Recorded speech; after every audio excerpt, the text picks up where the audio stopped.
All right, everybody. Episode ended. All I got was exclamation points across the screen. Mike, go ahead. Episode 23. Let's go. This is the final battle. The members of Team Gurren make their preparations for the imminent war against the anti-spirals, but Rossiu is missing. However, when Kinon tells Simone about what he really intends to do, both start to look desperately for him. Okay, so we'll start with the heavy stuff about Rossiu. Yeah.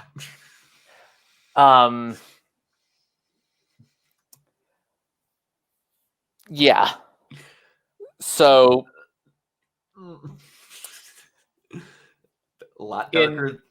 In episodes 9 through 11, we called that the Simone Get Your Shit Together arc. We have called from basically 17 to now the bleh. And the Rossiu is a shithead. Yes. Yeah. I'd be lying if I said I don't at least partially retract some of my comments. Yep. Especially once we learn more about what's going on with him. Yep. Oh, the 2-second conversation with Kinon. I never, and this is not like, that's really real. They went in an incredibly real to life path with Rossiu after all this went down. I didn't think they were going to do that when I first watched the show. Did you think this is what was going to happen? Nope. Yeah. I mean, you know, the more I've been watching this, the more patterns you start to pick up. But with Rossiu, of all people, yeah, like until we something else I said is that it felt like Rossiu was kind of regressing back to like his father. Yep. I didn't realize how literal they would take that. Mm-hmm. That was, and I also said you would see someone from Adai Village again, way back in that review, and you get to see the two main village people, the heads from. Well, you basically kept Littner Village's head with you the entire time with Dayaka and Liran. Yep. But like you got to see Rossiu's and Kamina and Simone's heads come back. Theirs obviously being whatever. But like even at the very end, you got to hear him tell Rossiu that he still thought he did a good job. That broke me. Yeah, like he knows something's not good. And oh man. Oh, that is the heaviest the show ever felt to me. Even like even heavier than the Simone Get Your Shit Together arc. Yeah, there's like this to me. Outside of like, I think even more so than the Simone Get Your Shit Together arc, this is the most real moment. Like, this happens kind of thing that the show does. Like this is what rock bottom looks like. Yeah. And again, they portray it. The moment I got terrified and this thought entered my head for the first time, when Rossiu is going past Archenborough carrying all those bags, and he just looks at him and he's like, "Where are you going?" He's like, "Just heading out. Don't always be in such a hurry, man." And he kind of like laughs and then goes away. I'm like, oh no. Oh, no, no, no, no, no, no, no, no, no, no, no, no. He's deflecting. This is not good. Someone stop him. Stop him now.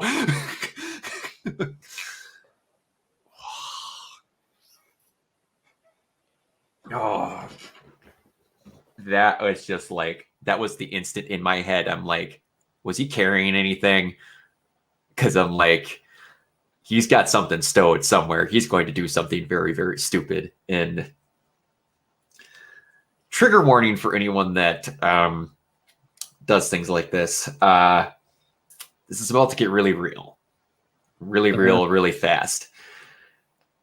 I don't know if I've ever told you this, Mike, but in 6th grade, I'm going to try my best not to cry and get through this.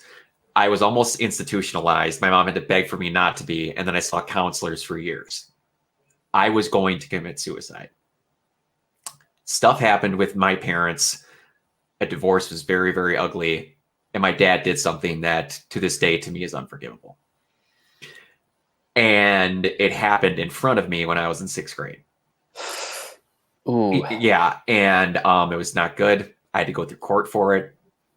The issue was not resolved, and I couldn't take it. People that did not know the situation laid into me at all points. My dad's side of the family, which were not at fault in this situation, dropped me like a sack of bricks, and I had it. I got stopped by our school liaison on the way out of school because I left a note on my teacher's desk that I was done with it. That day when I got home, it was going to be done. Mom got called instantly. I got pegged in the school's office. She had to beg for me to not be institutionalized with care. And I cannot stress enough how this show hits almost every emotional chord in my body at some point. And when that happened with Rossiu after he fucked up, that is why to me, like, this was really, really real. And again, I told you that it leads to one of the coolest interactions, 10 seconds in the whole fucking show. When again, he tried to ruin his entire fucking life. You get to see the first time they use the, and I'm going to make sure I don't mispronounce this, spiral perceptual teleportation system, goes through a portal. Keenon screams his name, and he gets his own "let me see you grit those teeth" moment while he fucking belts Rossiu halfway across that cavern. And it's one of the most satisfying moments that I was denied a couple episodes ago with Keaton. Yes. And at that moment when he's like, I was belted like that once too, and I was told when we make stupid mistakes that sometimes you got to get laid out to realize how fucking stupid you're being. And that was it. That was it. I was just like, that was the moment where it was just like all of the stuff that led up to this. I was just like, they're not topping it. The show again and again and again and again and again has spoken to my freaking soul about just stuff about not giving up and all that. I just, you know why I never fucking shut up about this show ever. These moments are the reason why. And just, but before we got to that, there was also some very heavy stuff that was kind of light. I will let you bring it up because I'm going to just bring up the points and we're both going to talk about them so that I do not take over the last 5 episodes because I have feels like to me like I've already talked way too much over the last ones. The book. Okay, yeah. You and I both kind of grew up religious. Yes. I think you still practice while I'm more, I'll say agnostic. But it is because of with this situations, one of the people that counseled me in this time was my youth pastor. That was what it was, but go ahead. So One of the most rug pulling revelations about the Anai village's religion is that the book is it's not that Rossiu couldn't read it. Like, he couldn't, but not because he can't read. It's because the text is garbage. It means nothing. Yeah. It's like, it reminds me of like something, the Book of Eli levels of like, wait, what? That was a Braille Bible? Huh? It's basically like the book version of like the Emperor has no clothes or Santa Claus isn't real. Exactly. And the fact that they actually got to sit and have a good laugh about the fact that he was just spewing nonsense the entire time, even though he couldn't read that book. He was preaching, knowing he couldn't read the book, but then realized that it was just psychobabble in the first place because he actually couldn't read the book. For such a like heavy first half of this episode, that was like it's one of the funniest moments in a dark period. Yeah. This was actually, outside of this moment, this is probably the funniest episode of this season. Because, like, the entire presentation with Liron. Yeah, I forgot about that. Oh, man. But before we get too far, there's a small note that I have to point out to people that not enough people catch, that I love so much, that shows to you that the show is back to what the show is. It's so minor, and they never draw attention to it. I mentioned to you that when season 2 starts, the show is presented in a more serious way. Yeah. In every manner of fashion, including, you know how they always have the stinger title cards where it's the kanji and all that stuff? In this episode, they go back to the old style. Nice. That is such a minor touch, and I absolutely love it. It goes from, hey guys, thanks for sticking with us. We're back to our regularly scheduled program. Yep. I had to remember to say that because that to me is so freaking cool. It's so minor, and if you do not think about it, it doesn't mean anything, but it means so much where it's just like, we understand stuff was rough, but we're back to we're going to kick the shit out of some stuff and some mechs and do some explosions. Oh, man. But back to that presentation. Do you remember why I laughed so hard during or why I laughed so hard when the first time they ever meet the Daigunzen and they're getting the shit kicked out of them by it and the leg breaks in the mech and then it heals itself. Yep. And then Kamina just screams, "Fighting spirit!" And then you keep fighting. During that presentation, all of them are just like, it's powered by the this of the that. And then all of a sudden, Liron just turns around and goes, "It's fighting spirit. Why didn't you just say that in the first place?" And every time, they do the same joke like 7 times in this episode. And it's funny every time. Yep.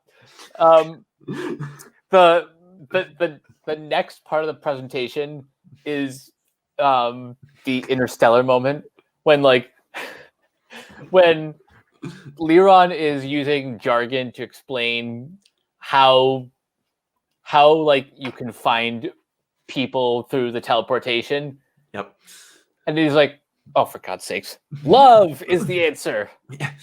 If love can connect anyone in the universe. Oh, and that also leads to one of the best dialogue moments in the whole thing. I gotta remember exactly what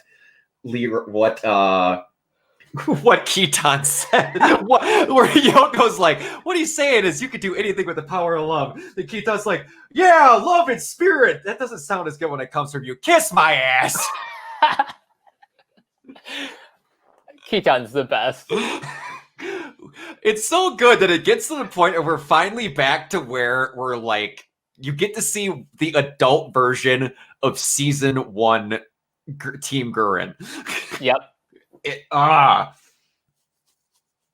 And also the fact that, again, like, I don't expect you guys to accept me, but you need to realize that it's not just the humans that want to survive the Earth. And then also cut the shit. You're what Simon picked you. That's good enough. Exactly. That's all you needed. We need all the help we can get. And to your point about Liron earlier in the presentation, after all the heavy shit happens, and also this is what we have to go back to when I talk about Rossiu and Kinon. It's very ambiguous after he saves him and he gives him the big speech about how he still needs him and we need to get better at this. We can't give up on each other. Kinon like overwhelmingly flips out on how happy she is that she's got Rossiu back. If that's not an answer, to the question, I don't know what is. Exactly. And then they have a really, again, it's small, but when they're loading up and he's like, how's it feel to be back in the cockpit, buddy? He's like, it really brings me back. And she's like, I'm not heavy, am I? He's like, no, you're very heavy. And she's like, okay, then I'll move. He's like, no, I want to feel the weight of a single human life. That is ridiculous in that moment. That is such a holy shit line stuck in his version of flirting. And she just calls him a jerk and like hides her head. That's the moment where I'm like, really? So the lesson we've learned is that nobody on this show knows how to be romantic. Foreign concept. It's gone. Foreign concept. Like, not even Daika, I honestly. No, like at the end when he's hugging her, I'm so lucky. You're embarrassing me. Stop it. But we need to talk about some stuff that will need to be remembered later on. We learn a lot more. We learn a lot more about the Beastmen in a very few short lines. And not even just the Beastmen, about the local fauna that surprised the Earth. And the way they describe it, it sounds like Lord Genome also made the animals people eat. So what? Lord Genome is God? That's what it kind of sounds like. When they describe that, they're like, he made the Beastmen, like they talk about the animals and the Beastmen. They said they were all creations of Lord Genome. Like, no one ever stresses that part enough, that Genome just made other living beings because of how much spiral energy he had. He just, there's Beastmen and animals. Like, everybody just kind of washes over that part. And also that they cannot have children because they don't have spiral energy. Okay. Sure. Spiral energy means a lot. I'm just saying you pretty much aren't. I want to say they kind of basically don't think you're a living being. I want to say DNA wise, just because you don't have spiral energy. That's what it kind of seems like. It almost seems like spiral energy is like the show's version of the Force, but it's a little bit more important than that. Yeah, you're not wrong. That is kind of how they describe it. Especially when we get to the second version of the presentation, when it's Lord Genome talking. And it has to start out with just literally everyone and their mother going, huh? then again, I like they do the same joke 7 times. Again, everyone just looks back, and Leron's just like, "Yeah, I got nothing. I have no idea what he's talking about." And then they do it like he explains how the anti-spiral homeworld, they visualize it as Nia's ring. Because once you've seen something once, you can obviously, it's kind of how this has always been told to me, and it's been told to me by smart enough people to where I believe it's true. Like, the human brain can't make up a new face. Like, so if you have dreams about someone, like you can only have dreams about people that you've seen at some point in your life. Like, the human brain can't make a new human face. It has to be something you've seen. Yeah, that makes sense. Yeah, and it's like, if you ever, this is a bit of a sidetrack, but there's a website that has an algorithm where a computer like takes images and makes new human faces. It's weird. I'll have to send you the link. It's from Unis Honest, a video series that Markiplier did with another YouTuber named Ethan Nestor, where they found a thing during quarantine because they couldn't do regular stuff, where it like you press a button and then it compiles images from the internet to make a human face that just isn't a person. Sometimes it works, sometimes it doesn't. And it goes to show just how, even with how powerful the human brain is, it can't make a new face. They're just that unique that it can't make one. So that's why like, to explain how this teleportation works, yep. they have to like basically focus on like a single item. Yep. It's kind of like how Goku's instant transmission works. Yep. He has to focus on like the energy of the person he's trying to find. Exactly. And it's close to that with an extra added. It has to be something they have seen, technically. I believe that's how they go into more detail in the next coming episodes, but it has to be basically, you've seen this thing in your life before, and that's how you percept it. What is the... Oh, man. Leron mentions it. It's a theory. It's a something universe theory. I can't remember exactly. Oh, the quantum universe theory? Quantum universe theory. Thank you. Where you can only, like, your mind can only comprehend it when you're looking at it. I believe that was what he was getting at. I have to remember exactly what it is, but it's like, it only when it comes into your perception can you truly see it. Like, your brain has to figure out what you think it looks like. But yeah. Are you looking it up right now? I'm trying to find it. Okay. All right. That's fine.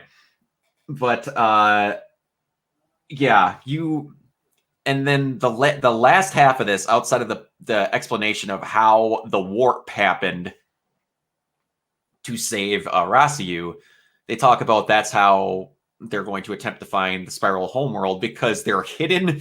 How did he explain that? In between the 11th and 12th dimension. It's the 10th and the 11th. 10th and the 11th, thank you. In something that literally it's hidden between the dimensions, and they're trying to explain that it's because they couldn't perceive it, they couldn't go to it, but then they figure it out finally because Genome's kind of like, I've been an idiot. That's how it works. And yeah, so we're about to ship off with legit everybody. And I mean everybody, because Simone mentions everyone by name. Yeah. They go, hey, remember all the friends we made along the way? They're all here. And you don't believe me? I'm going to name every single one of them down to freaking Buta. Also, Coco has one of the best moments. Yep. All he is meant to do is care for Nia. That was why he was made. And what is the thing that he thinks is best to do before they leave? I'll go ahead. So Simone and Team Gurren are about to go off, but before this, they're stopped by Coco, who comes bearing a gift. that gift, the Team Gurren flag. Not just the Team Gurren flag, the Team Gurren flag from their battle 7 years ago. Exactly, the exact same one they flew at Teplin. That is so damn cool to me. And they literally have Simone landing on the moon and like sealing it right on there. But the best part is even for 2 seconds, they give you one last shot of Kamina's grave before they leave Earth, saying, "Bro, I'll be right back. I gotta go do some things." One more thing before we wrap. The scene when Simone is like telling like telling the audience like everyone who's coming aboard the mission, Simone gets a new look. A very, very cool new look. A very Kamina inspired look, one might say. He looks a lot like the mysterious figure that was all guns blazing in the intro to the show in episode 1. Yep. That badass mofo on the board of the ship, which also, now we could talk about that. You hear Viral's voice for the very first time in that intro. Oh, seriously? Seriously. Go rewatch it. It says, "Fire the Maelstrom cannons." That is Viral. Oh, wow. You're right. It is. That is so cool when you put that together. And when they zoom out, it's Super Galaxy Gurren that he's standing on top of with the freaking Gurren flag. By the way, Super Galaxy Gurren. Because they had to. This is what I was waiting. This is what I was waiting to talk about, because this is what like a lot of my friends who have seen the show have like how they've like described the series like this is how they just like this was actually my first impression of the series. Like okay. Like I was not told about stuff that came before, or that like the supposed main character dies in episode 8. Yeah. No, they described it by jumping right to the end with the main mecha is a galaxy, essentially. You do not get to see the biggest version of the mecha in the show. Spoiler alert, you still see a cool version, but the biggest version and the most "are you fucking kidding me" version of Gurren you see in the movie. And man, well, I can still show you it. Okay. That is on YouTube and we will watch it. Okay. Promise me you won't watch it until we're done, because we're going to talk about both of them. And there's a photo I have hanging in my room of it, and it is hanging there for the purposes of you not seeing it. Okay, good. Okay, but yeah, dude, just in this show, I will tell you right now, Super Galaxy Gurren is a few notches below what you get to see. So, trust me, we still got some room to stretch our legs. Like I said, we had 5 episodes left, and it does not stop. This is just, like the first time they get the Daigunzen, and then they start making upgrades. Yep. They just got the Daigunzen right now. And that was a good chunk of time where they got very slow upgrades. Like, hey, it can float in water. Hey, now it can fly a little. It can run up a hill and double dragon kick someone. These are, when it gets an upgrade, it gets a fucking upgrade. Mm-hmm. And say it with me, kids. How does it get its upgrades? Through fighting spirit. Yep. But yeah. One of my favorite I say that too much. One of the most greatest, simplest moments in the entire show is the whole lead up to all that. And they again treat it like it's nothing special when all of them. Okay, also, the first time you get to see Yoko's last outfit, and Kitan has the nosebleed explosion, is great. Yes. But just the moment where like you said, he gets out of Lagann and he steps out and he looks like Simone, as like what Simone would be if he was Kamina. And then all you see is that right there. The moment where he's walking, I'm not bringing it up because it has a quote from the very last episode, but that is him walking up to everybody in there. And then the galaxy's in the background with a quote, but it's just, he just walks up and he's like, sorry, I'm late, guys. And they just start to go and he treats it like they're just going out for a Sunday drive. I'm just like, oh, what a badass. What a badass. Yuri Lowenthal, if I could mirror you, I would. He does so good as Simone. So good. And man, so we're on episode 23. 23. We have 4 more. Yeah, 4 more to go. 4 more to go. So we're going to have to, once we get off, I'll have to talk with you about how we want to do this because, like I said, we're tentatively recording when Thursday night. And I don't want to leave this thing off with just 1 episode left. You have to murder yourself to not watch it till the next night. So we're gonna have to see how we want to do that. Yeah, we'll talk about that off air. Yeah, off air. But yeah, they're leaving Earth. They're gone. And before we go, I wanted so bad to put a Facebook message up the other night remember when they were saying that NASA had an important announcement about the moon? Yeah.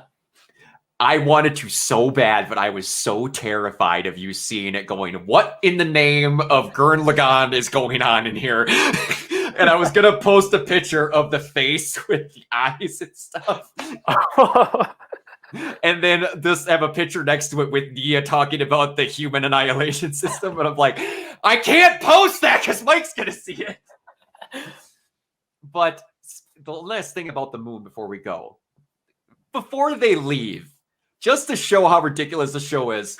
All right, hold on. We noticed there's a false pocket of space over there. Flunk. Oh, by the way, they just hid the moon in this handy compartment over here. Yeah, they pulled out the moon from basically hammer space. Exactly.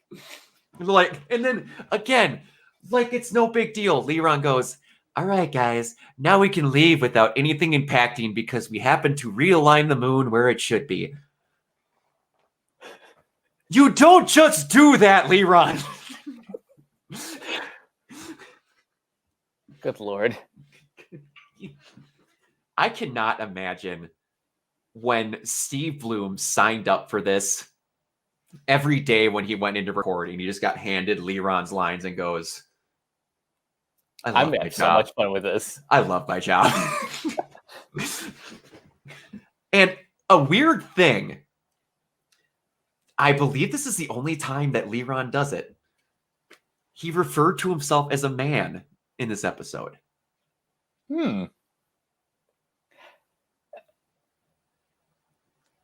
Interesting. That was the. I've always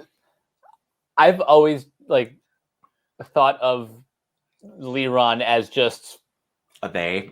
Yeah, they or just Liran. Yeah, and it almost makes me wonder if that was just like a translation thing.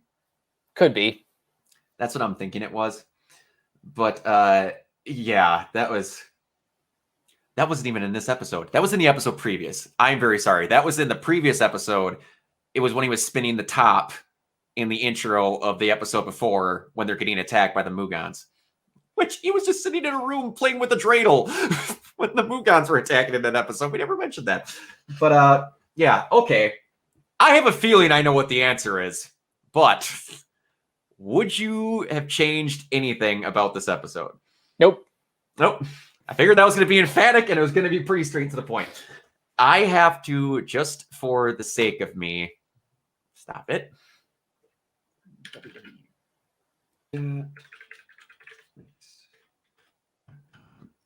Next episode is... Come on, baby. Be good to me. Shut up. That's the next one. Oh, wow. I thought we had an episode, but I won't say what it is, but I thought I had an episode in between that happening. Holy crap. Okay, yeah, wow. It does not stop at all. Holy balls. I forgot that episode happens right now. You did warn me that this train does not stop. It doesn't, but I thought they had a minor resting point. This episode was basically the resting point. They were very good to be... That's one thing we didn't talk about. This is very much a... Hey guys, shit's about to go off. So we're going to save a little bit of animation budget. And then have all of us just sitting in a boardroom talking so that we can have all the splodies happen in the next ones. And again, I cannot verify it, but there was a person that was an animator that spewed a bunch of facts out that supposedly they saved 40% of the budget for basically the stretch of the entire show. 40% of the budget for the last stretch of episodes we are pretty much just about to watch. And you're going to... Yeah, go ahead. The next episode, that's going to be this, I assume. Yeah, it's... I won't say what character, but they have their best moment in the entire series, and it brings up an ongoing joke that gets parodied, especially by Kyle LeBear, quite a bit about something that happens with this character in this episode. He brings it up a lot whenever he does signings. He brought it up when he was signing my print. The other thing, I was just like, good. Even he acknowledges that happens. But yeah, we're gonna have to talk about how we're gonna want to handle that, because I'm not going to be the guy that tells you to wait when we have one episode left. And I repeat, after you watch episode 26, I am not going to be the guy that holds the triple layer 6 different chocolate ice cream cake in front of you that is presented at the end of 26 and says you can't have it. So with that, we got to talk off screen. Mike, where can everybody reach you? You guys can find me on Twitter and Instagram at Captain K42. Find me on Letterboxd at Coach K42. Find me in all the various Facebook groups just at my name. Check out Renegade Pop Culture on Facebook and Twitter at Ren Pop Culture. Find all our podcasts on Anchor, Spotify, wherever you listen. Then last but not least, don't forget to check out renegadepopculture.com. Need an escape? So do we. Absolutely. You can find me everywhere at Organoid Zero, mostly on Twitch, YouTube. I should mention that if you watch this somehow from the future, that starting this upcoming Saturday, I would have been doing Ruby reviews. Holy crap, should I have remembered to mention that? That'll be funny later when you watch this and Ruby Season 8's already done with, because it will be now that I'm doing the math in my head. But yeah, thank you everybody for watching. Again, I love you all more than you know. Anybody that watches this, you mean the world to me. This is my little itty bitty YouTube channel that Mike has been gracious enough to help me spend time on. Any little view helps. And I love you all. Spin on, and we'll see you in the next one. Peace.